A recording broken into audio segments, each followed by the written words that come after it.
अस्सलामुअलैकुम वरहमतुल्लाहि वबरकातुहू। आप देख रहे हैं मेरा यूट्यूब चैनल और मैं हूं गुलाम नबी मद्दी। भारत के अंदर रसूल अकरम सल्लल्लाहु अलैहि वसल्लम की शान में गुस्ताखी के बाद मुसलमानों की नस्ल कुशी में इसराइल का खुफिया हाथ पकड़ा गया है। इसराइल भारत की हुकूमत के साथ मिलकर ना सिर्फ मुसलमानों की नस्ल कुशी करवा रहा है बल्कि मुसलमानों को हिंदुस्तान से ख़त्म करने के लिए पूरी टेक्निक और पूरी मदद भारत की बीजेपी सरकार को फराहम कर रहा है। नाज़रीन, आप जानते हैं भारत के अंदर 2 हफ्ते पहले बीजेपी सरकार के 2 मलूनों की जानिब से रसूल अकरम सल्लल्लाहु अलैहि वसल्लम की शान में गुस्ताखी की गई थी। नवीन जिंदाल, नौपोर शर्मा नामी ये जो 2 मलून थे, इनकी गुस्ताखी के खिलाफ मुसलमान एहतजाज कर रहे हैं और मुसलमान गुस्ताखों को सजा देने का मुतालबा कर रहे हैं। अब जो मुसलमान भारत के अंदर एहतजाज कर रहे हैं उनके घरों को बिल्डोज किया जा रहा है। 300 से ज़ायद मुसलमानों के घर गिरा दिए गए हैं और जुर्म क्या है कि उन्होंने एहतजाज किया है। इलाहाबाद के अंदर एहतजाज हुआ और इसके अलावा झारखंड और दीगर जगहों पर जो एहतजाज हुआ उसमें ना सिर्फ मुसलमानों के घर गिराए गए बल्कि जो मुसलमान एहतजाज में शरीक हुए उनको जेलों में डाल दिया गया है। रिपोर्ट्स ये बताती हैं कि 1000 के लगभग मुसलमानों को गिरफ्तार किया गया है, लेकिन नाज़रीन इकराम जो असल फैक्ट्स हैं वो ये हैं कि 10,000 के करीब मुसलमानों को जेलों में डाला गया है और जो मुसलमान ताजर एहतजाज करते हैं उनकी दुकानों को गिरा दिया जाता है, उनके अकाउंट्स फ्रीज कर दिए जाते हैं। और इसी तरह से जो मुस्लिम तालिबात एहतजाज कर रही हैं, मुस्लिम वोमेन जो प्रोटेस्ट कर रही हैं, उनको भी जेलों में डाला जा रहा है और मज़ीद मुसलमानों को सोशल मीडिया पर उन पर नजरें रखी जा रही हैं कि सोशल मीडिया पर जो कैंपेन चलाए, जो प्रोटेस्ट करे या जो पोस्टें करे, उन्हें भी गिरफ्तार कर लिया जाए। और सबसे बढ़कर मस्जिदों पर नजर रखी जा रही है कि कहीं मस्जिदों के अंदर मुसलमान जो खतीब हैं, उलमा हैं, कहीं वो दर्स देकर लोगों को एहतजाज के लिए तैयार तो नहीं कर रहे, उन्हें भी धर लिया जाता है। और इसी तरह से जो तलबा के, मुस्लिम तलबा के जो कैंपस हैं उनके अंदर जाकर भी छापे मारे जा रहे हैं। और ये सब इसलिए हो रहा है कि मुसलमानों की जो नस्ल कुशी भी हो सके और जो मुसलमानों के मुक़द्दस नबी हैं, नबी करीम सल्लल्लाहु अलैहि वसल्लम, उनकी शान में गुस्ताखी की आइंदा भी जुर्रत की जा सके। अब नाज़रीन किराम, जो एक खुफिया रिपोर्ट सामने आई है, जो एक तहलका खेज़ मालूमात सामने आई हैं, आमतौर पर आप जानते हैं भारत के मीडिया पर इस तरह की चीज़ें सामने नहीं आती हैं और भारत के मीडिया को तो पाबंद किया गया है कि सिर्फ वही चीज़ें दिखानी हैं जो बीजेपी सरकार की जानिब से बताई जाएंगी या व्हाट्सएप पर भेजी जाएंगी। और इसी तरह से भारत के मीडिया को पाबंद किया गया है कि कोई भी ऐसी वीडियो, फुटेज या मालूमात नहीं बतानी जो मुसलमानों के हक में जाए और भारत की सरकार के खिलाफ जाए। नाज़रीन, इस वक्त जो हमारे पास रिपोर्ट सामने आई हैं वो ये हैं कि इसराइल ने खुफिया तौर पर भारत के अंदर से मुसलमानों की नस्ल कुशी और ख़ात्मे के लिए जो पूरी मनसूबाबंदी है वो भारत के साथ कर ली है।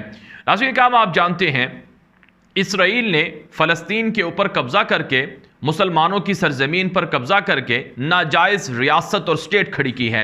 आज इसराइल जिसकी आबादी 70 लाख से भी ज़ायद बताई जाती है, ये जो इसराइल मुल्क है ये बुनियादी तौर पर अलहदा से कोई मुल्क पहले नहीं था, ये फ़लस्तीन था और फ़लस्तीन के ऊपर कब्ज़ा करके इन्होंने अलहदा से एक रियासत और स्टेट खड़ी कर ली है।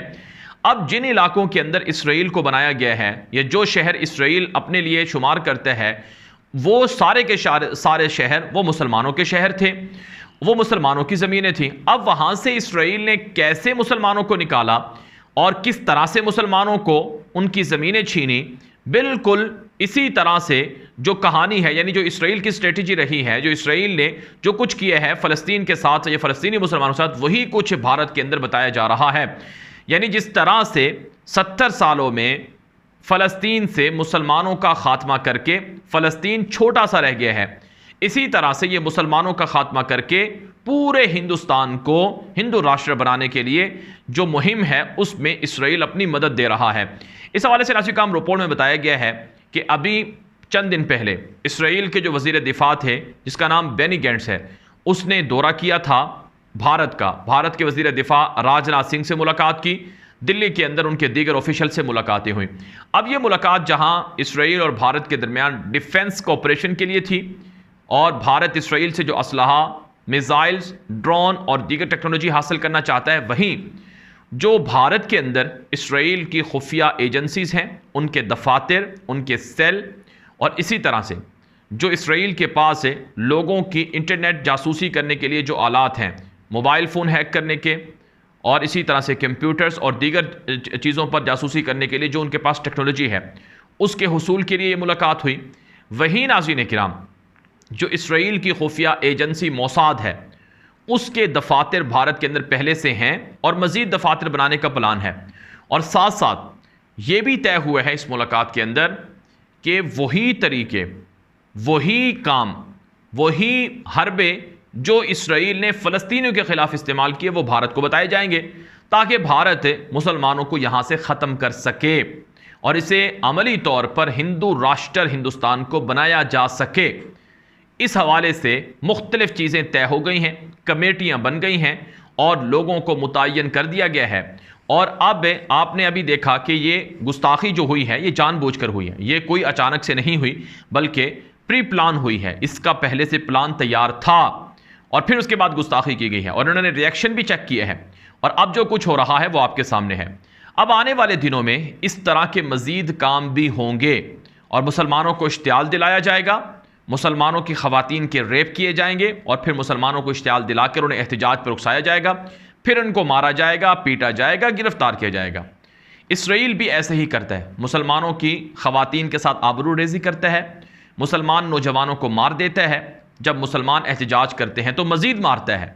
और जिस तरह से वहाँ पर फ़लस्तीन में मुसलमानों के घर गिराए गए, फ़लस्तीन के अंदर मुसलमानों के महल्ले, टाउन्स और पूरी की पूरी बस्तियाँ और पूरे के पूरे जो इलाके थे वो तबाह किए गए और वहाँ पर जो यहूदी बस्तियाँ हैं वो बनाई गई। बिल्कुल इसी तरह से अब भारत के अंदर होगा। वो तमाम के तमाम मुसलमानों के इलाके भारत के अंदर जिनमें मुस्लिम अक्सरियत है, आप जानते हैं पूरे पूरे टाउन्स, पूरे पूरे शहर मुसलमानों से भरे हुए हैं। यूपी के अंदर जो 5-6 करोड़ मुसलमान हैं वहाँ पर तो सबसे ज़्यादा मुसलमानों की आबादी है।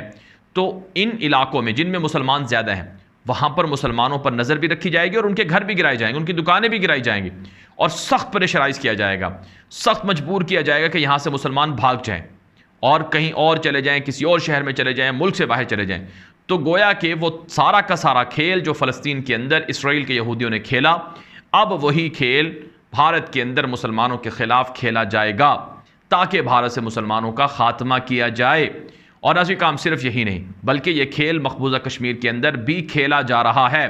मकबूजा कश्मीर के अंदर 3 सालों से जो कुछ कहानी चल रही है वो आपके सामने है कि सैकड़ों मुसलमान वहाँ पर शहीद कर दिए गए और हज़ारों की तादाद में नहीं बल्कि लाखों की तादाद में हिंदुओं को डोमिसाइल वहाँ के जारी किए गए ताकि वहाँ पर जब रेफरेंडम हो 2024-25 में तो वहाँ मुसलमानों की आबादी अक़लियत में हो और जो हिंदू हैं उनकी आबादी अक्सरियत में हो। तो ये सारा खेल जारी है भारत के अंदर, मकबूजा कश्मीर के अंदर और मुसलमानों के ख़िलाफ़। अब करना क्या है?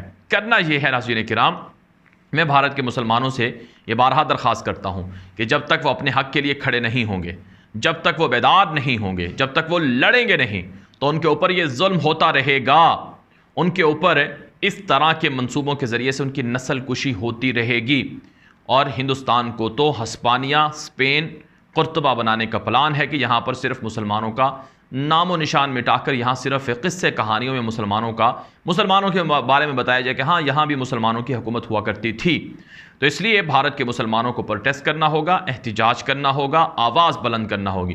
कुर्बानी से, शहादतों से नहीं डरना, गिरफ्तारियों से नहीं डरना। जो कौमें डर जाती हैं वो बुज़दिल बन जाती हैं, जो बुज़दिल बन जाती हैं तो फिर वो ग़ुलाम बन जाती हैं, जो ग़ुलाम बन जाती हैं तो फिर वो अपने दीन से, अपने नज़रियात से, अपने अकायद से मुनहरिफ हो जाती हैं और फिर वो ग़ुलामाना ज़िंदगी गुजारती हैं। इसलिए मुसलमान आज़ाद कौम है जिन्होंने कलमा तय्यबा पढ़ रखा है, जिन्होंने ला इलाहा इल्लल्लाह मुहम्मदुर रसूलुल्लाह ये पढ़ रखा है, जिनके सीनों के अंदर ये है, वो कभी किसी के आगे नहीं झुकते, ना ही डरते हैं। कुरान पाक के अंदर अल्लाह रब्बुल इज़्ज़त इरशाद फरमाते हैं, वमन यतवक्कल अलल्लाहि फहुवा हस्बुह, जो अल्लाह पर भरोसा कर ले अल्लाह उसके लिए काफ़ी हो जाता है। तो अल्लाह पर भरोसा करके अपने हक़ के लिए लड़ें, बेदार हो जाएं, गाफिल ना रहें, खामोश ना रहें। अगर खामोश रहेंगे तो फिर आपको ग़ुलाम भी बना लिया जाएगा और आपको मिटा भी दिया जाएगा। बहरहाल आज काम, अब मैं आपके सामने एक और ख़बर रखने लगा हूँ। ख़बर ये सामने आ रही है जो भारत की मीडिया पर बड़े ज़ोर शोर से नशर हुई कि कुवैत के अंदर मुसलमान, जो भारतीय मुसलमान थे जिन्होंने वहाँ प्रोटेस्ट किया जुमे के रोज़, और ये प्रोटेस्ट क्यों किया? क्योंकि नूपुर शर्मा और नवीन जिंदाल ने गुस्ताखी की। इस गुस्ताखी के ख़िलाफ़ जो कुवैत के अंदर प्रोटेस्ट हुए हैं, इस प्रोटेस्ट में जो भारतीय मुसलमान शरीक हुए हैं उनको कुवैत की पुलिस ने और हुकूमत ने गिरफ़्तार कर लिए हैं और उन ओवरसीज़ या जो डायस्पोरा था भारत का जो कुवैत के अंदर था उनको कुवैत से डिपोर्ट किया जा रहा है। और वो मुसलमान जो नौपोर शर्मा की गुस्ताखी के ख़िलाफ़ एहतजाज कर रहे थे उनको वहाँ से फ़ारिग किया जा रहा है, निकाला जा रहा है। और ये बड़े ज़ोर शोर से ये ख़बर जारी है और बताया जा रहा है कि अब मुसलमानों की खैर नहीं है। यानी ये साबित करने की कोशिश की जा रही है कि ओ भारतीय मुसलमानों, तुम जो कहते हो कि अरब दुनिया के अंदर तुम्हारी बड़ी इज़्ज़त है और अरब मुसलमान इंडिया का बाइकआउट कर रहे हैं गुस्ताखी रसूल या तौहीन रसूल के बाद, तुम्हें देख लेना चाहिए कि अरब दुनिया के जो लोग हैं या हुकूमतें हैं वो तुम्हारे साथ नहीं हैं, वो तो तुम्हें जूते मारकर वहाँ से निकाल रही है। इस तरह से ये ख़बर और बयान फैलाया जा रहा है। लेकिन अज़ीज़ काम हकीकत क्या है? हमने जब वहाँ पर कुवैत के आला हुकाम से रब्ता किया तो हमें ये इतलात मिली हैं कि ये सब झूठ और मनगढ़ंत बात है। वहाँ से किसी भारतीय मुसलमान को नहीं निकाला जा रहा है, किसी भारतीय मुसलमान को प्रोटेस्ट की वजह से नहीं निकाला जा रहा है। हाँ, वहाँ पर जो हिंदू हैं उनको अलबत्ता ज़रूर निकाला जा रहा है। माजी के अंदर भी ऐसा हुआ था कि हिंदू डॉक्टर्स और नर्सेस वहाँ पर जो काम करती थी वो मुसलमानों को जानबूझकर इलाज में गफलत करके उनको मारने के अंदर मुब्तला थी, मुलव्विस थे, उनको निकाला गया। और अब भी जो 1 करोड़ के लगभग गल्फ़ के अंदर जो हिंदू बसते हैं उनको वहाँ से निकाला जा रहा है, लेकिन मुसलमानों को एहतजाज की वजह से निकाला जा रहा हो, ये झूठ है। और ये ख़बर इसलिए भी फैलाई जा रही है ताकि नाम लिया जाए कि वहाँ पर एहतजाज करने वाले मुसलमान थे और उनको निकाला गया है, क्योंकि कुवैत तो हिंदुओं को फारिग कर रहा है, वो तो मोदी के नज़रियात रखने वाले लोगों को फारिग कर रहा है। तो ये तासुर दिया जाएगा कि जो लोग कुवैत से या दीगर मुल्कों से निकाले गए हैं ये बुनियादी तौर पर वो लोग हैं जो मुसलमान थे, हालांकि वो लोग मुसलमान नहीं हैं। ये महज झूठ है जो फैलाया जा रहा है। बहरहाल नाज़रीन किराम, ये वीडियो दोस्तों के साथ नशर कर लें ताकि वो भी ये मालूमात हासिल कर सकें। मज़ीद खबरों के लिए आप मेरा यूट्यूब चैनल न्यूज़ की दुनिया लाजमी सब्सक्राइब करें ताकि आपको इस तरह की मालूमाती वीडियोज़ देखने को मिल सकें। दोस्तों को भी कहें कि वो इस चैनल को फॉलो कर लें और इसी तरह से आप हमारे व्हाट्सएप के ग्रुपों में शामिल हो सकते हैं। हमारा व्हाट्सएप का नंबर आपको इस वीडियो के अंदर नज़र आ रहा होगा। इन व्हाट्सएप के ग्रुपों के अंदर भी आपको मालूमाती वीडियोस और दीगर खबरें देखने को मिलेंगी। अब तक के लिए इतना ही, इजाज़त दीजिए। अस्सलाम वालेकुम रहमतुल्लाहि व बरकातहू।